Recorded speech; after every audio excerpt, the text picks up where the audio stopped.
IAS institute నిర్వహిస్తున్న all India scholarship exam pass అవ్వండి. 2 years ఫీజులో 50% మాత్రమే పే చేయండి. శ్రీ సత్యసాయి జిల్లాలో దారుణం చోటు చేసుకుంది. గురువారం కిడ్నాప్ గురైన బాలుడి కథ విషాదంతంగా ముగిసింది. చేతన్ దారుణ హత్యకు గురయ్యాడు.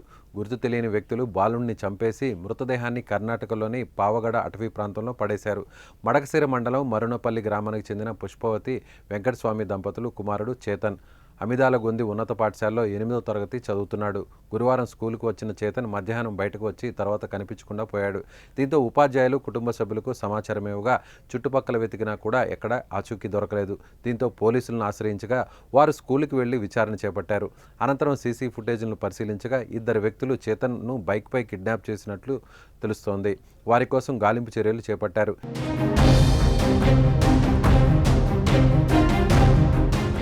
ఇంతలోనే మడకశిర సరిహద్దున ఉన్న కర్ణాటకలోని అటవీ ప్రాంతంలో హత్యకు గురైన బాలుడి మృతదేహాన్ని గుర్తించారు.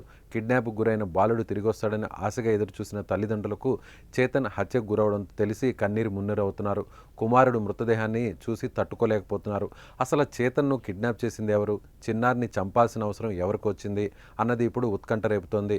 నిందితుల కోసం పోలీసులు గాలిస్తున్నారు.